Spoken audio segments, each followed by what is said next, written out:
जीवन मिला है, मांगना क्या है? और इससे बड़ा और क्या मिल सकता है? चांद सूरज है,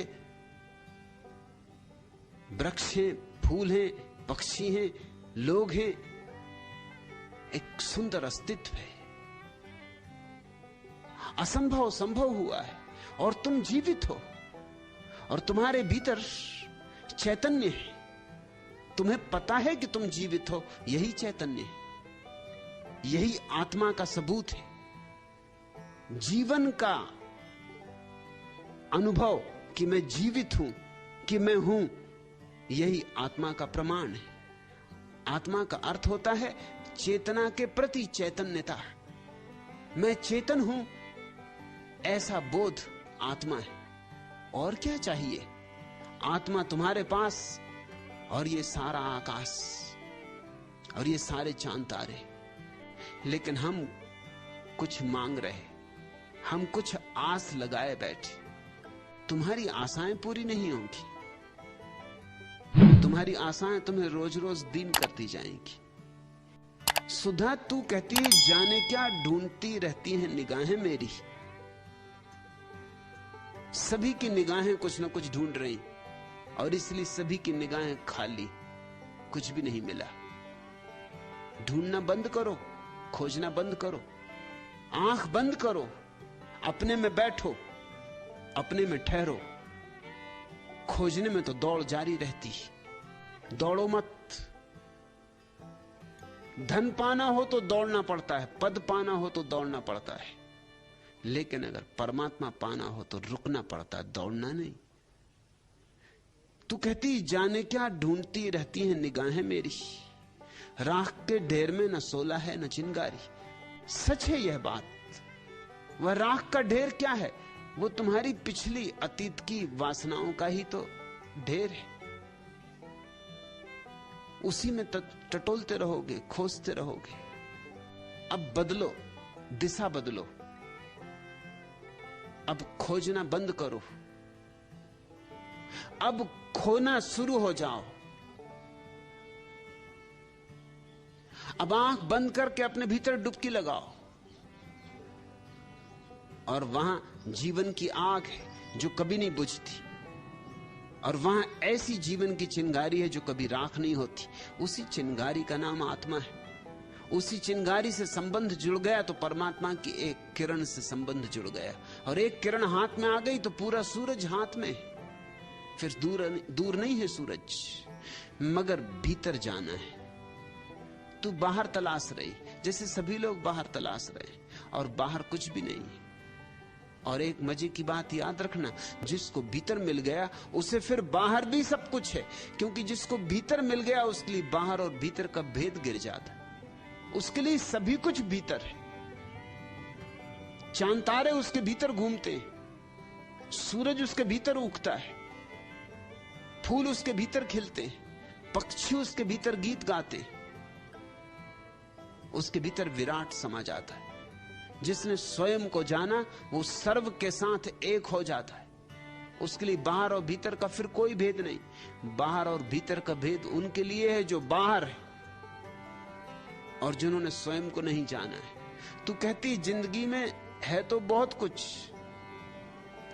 लेकिन जीतकर भी कुछ न मिला।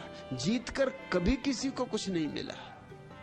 जीत रास्ता ही गंवाने का है, पाने का नहीं। जीत हार की सीढ़ियां बनती।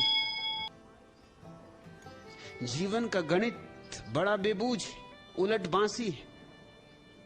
यहां हारो तो जीत, यहां जीतने की चेष्टा करो तो हार। हारे को हरिनाम। यहां जो हार गया, पूरी तरह हार गया, समर्पित हो गया, उसकी ही जीत है, उसकी महाजीत है। ऐसी जीत जो फिर छीनी नहीं जा सकती। इसलिए मैं संन्यास का अर्थ करता हूं समर्पण। संकल्प नहीं, समर्पण। बस संकल्प का एक ही उपयोग है कि समर्पण करा जाए। सारे संकल्प को इकट्ठा करके एक काम कर लो, समर्पित हो जाओ। सारे संकल्प को इकट्ठा करके अहंकार को विसर्जित कर दो, शून्यवत हो जाओ, फिर जीत ही जीत है। लाओत्सु ने कहा है मुझे कोई हरा नहीं सकता। किसी ने सुना कि लाओत्सु कहता मुझे कोई हरा नहीं सकता, वो थोड़ा हैरान हुआ, क्योंकि लाओत्सु कोई पहलवान नहीं। उसने लाओत्सु को कहा कि तुम्हारी देह को तो मैं देखता हूं, तो मैं सोचता हूं कोई भी हरा सकता है, और तुम कहते हो तुम्हें कोई हरा नहीं सकता। इसी गांव में बड़े बड़े पहलवान हैं जिन्हें क्षण न लगेगा चारों खाने तुम्हें चित्त कर देंगे। लाओत्सु ने फिर भी कहा कि मैं तुमसे कहता हूं मुझे कोई नहीं हरा सकता, क्योंकि वो मुझे चित्त करेंगे उसके पहले ही मैं चित्त हो जाऊंगा, मैं खुद ही चित्त लेट जाऊंगा। मुझे हराओगे कैसे? मैं हारा ही हुआ हूं, मुझे हराओगे कैसे? मेरे जीत की कोई आकांक्षा ही नहीं है, मुझे हराओगे कैसे? मैं जीतना चाहता ही नहीं हूं, मैं जीतने की मूढ़ता को समझ चुका हूं, मुझे हराओगे कैसे? ये बात सुनो, ये बात गुनो, ये बात गहरे उतर जाने दो। अगर तुम स्वयं हार गए अस्तित्व के समक्ष, परमात्मा के समक्ष, तुम्हें कौन हराएगा, कैसे हराएगा? लेकिन लोग जीतना चाहते हैं। जीतने वाला ऐसे ही है जैसे कोई नदी में धार के विपरीत बह रहा हो, धार के विपरीत जाने की चेष्टा में लगा हो। गंगा जा रही समुद्र की तरफ, तुम जा रहे गंगोत्री की तरफ, हारोगे, निश्चित हारोगे। शायद 2-4 हाथ मार लो, शायद 2-4 हाथ तुम्हें ऐसा लगे कि अब जीते, मगर तुम्हारी हार निश्चित है। बरसा के दिन थे और गांव की नदी में बाढ़ आ गई थी, और लोग भागे हुए आए और मुल्ला नसरुद्दीन से कहा यहां बैठे क्या कर रहे हो, तुम्हारी पत्नी नदी में गिर गई। बाढ़ भयंकर है, किसी की हिम्मत हो भी नहीं रही। अब तो तुम्हारी अगर इच्छा हो तो कूदो और बचाओ। मुल्ला एकदम भागा हुआ आया, कपड़े भी नहीं उतारे, एकदम नदी में कूद पड़ा और लगा ऊपर की तरफ तैरने। भीड़ इकट्ठी हो गई थी, भीड़ ने चिल्लाया नसरुद्दीन ये तुम क्या कर रहे हो? तुम्हारी पत्नी को धार नीचे की तरफ बहा ले गई। नसरुद्दीन ने कहा कि चुप, मैं अपनी पत्नी को जानता हूं या तुम। दुनिया की कोई और स्त्री हो तो शायद धार उसको नीचे की तरफ ले जाए, मगर मेरी पत्नी सदा धार के विपरीत बहने वाली, वो ऊपर की तरफ गई होगी। उसे मैं भली भांति जानता हूं, उसके गणित को जानता हूं, उसकी तर्क सरणी पहचानता हूं। तुम मुझे मत सिखाओ, मेरी पत्नी के संबंध में मुझे सब मालूम। अगर मेरी पत्नी गिरी है तो ऊपर की तरफ बही होगी, उसकी खोपड़ी उल्टी है। लेकिन ऊपर की तरफ कितना ही बहो, कितना ही चेष्टा करो, कितनी देर चेष्टा चलेगी? आज नहीं कल पैर उखड़ जाएंगे। और ये अस्तित्व की विराट धारा, और हम सब जीतने के लिए लड़ रहे हैं।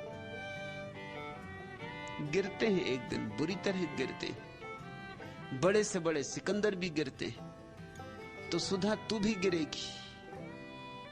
जीत की मोह, जीत की वासना छोड़ो। सन्यासी वह है जिसने घोषणा कर दी कि अब जीतना इत्यादि बच्चों के खेल है। अब तो मैं हार गया, अब तो मैं प्रभु से हार गया, अब तो उसकी मर्जी पूरी हो, मेरी कोई मर्जी नहीं। जहां ले जाए जाऊंगा, जहां बाहे बहूंगा, जिस किनारे लगा दे वहां लग जाऊंगा, वही किनारा है। और अगर मझधार में डुबा दे तो मझधार ही किनारा है। फिर तुम्हें कोई नहीं हरा सकता, फिर तुम्हारी जीत आत्यंतिक है, अंतिम। लेकिन हमारे मन में कहीं न कहीं वासना जीत की बनी ही रहती, कुछ न कुछ पाने की, कुछ न कुछ होने की। ये जो होने की वासना है, यही हमारा रोग है। कुछ लोग धनी होना चाहते हैं, ये उनका रोग है। कुछ लोग पदों पर होना चाहते हैं, ये उनका रोग है। कुछ लोग ध्यानी होना चाहते, कुछ लोग भक्त होना चाहते, ये उनके रोग है। धार्मिक व्यक्ति वह है जिसने होने की व्यर्थता जान ली और जो कहता है जो मैं हूं उससे मैं राजी हूं, बस ऐसा ही राजी हूं, मुझे कुछ और होना नहीं। मुल्ला नसरुद्दीन मुझसे कह रहा था कि मेरे मन में भी साधु बनने की इच्छा एक बार बहुत बलवती हो गई थी। किसी ने बताया कि बेलूर मठ में एक साधु रहते हैं जो बिना कुछ खाए पिए जिंदा हैं। मैं उनके पास बड़ी श्रद्धा से पहुंचा।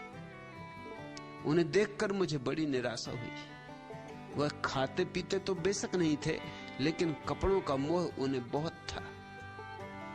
बहुत खूबसूरत कपड़े थे उनके, एकदम दूधिया।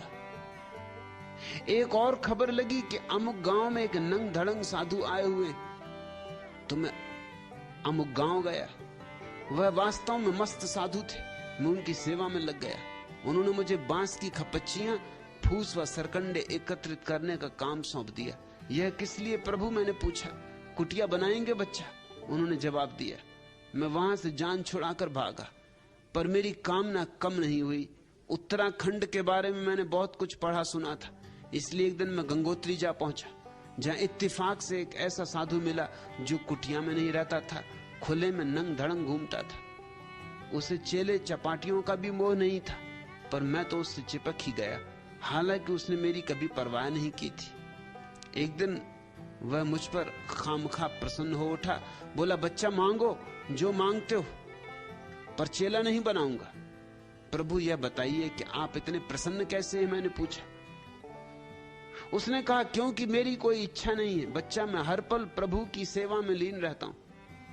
प्रभु की सेवा में ही क्यों लीन रहते हैं, मैंने पूछा। तो उस साधु ने कहा, परम पद पाने को बच्चा। उनका जवाब सुनकर मैं वहां से भी बड़ी तेजी से भागा। मुझे वो आदमी इस कदर खतरनाक लगा कि मेरी साधु होने की इच्छा ही मर गई। कुछ न कुछ पाने को, कुछ न कुछ होने को,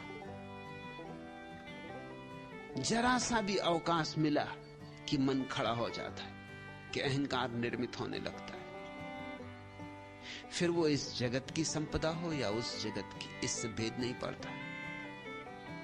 सुधा, मेरे पास अगर कुछ सीखने का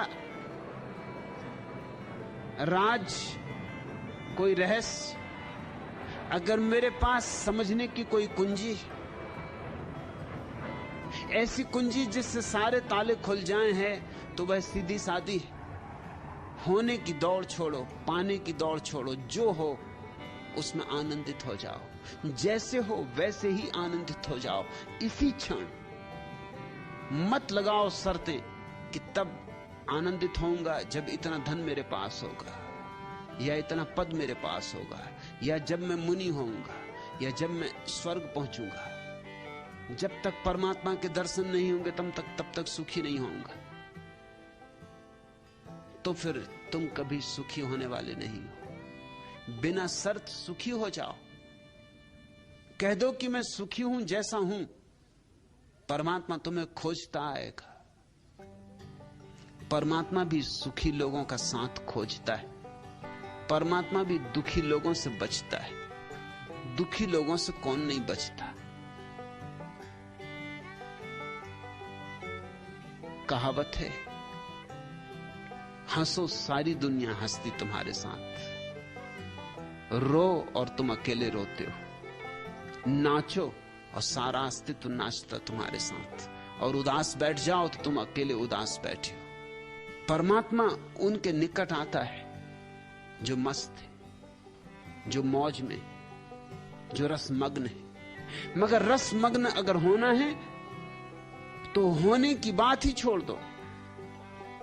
अभी ऐसे ही जैसे हो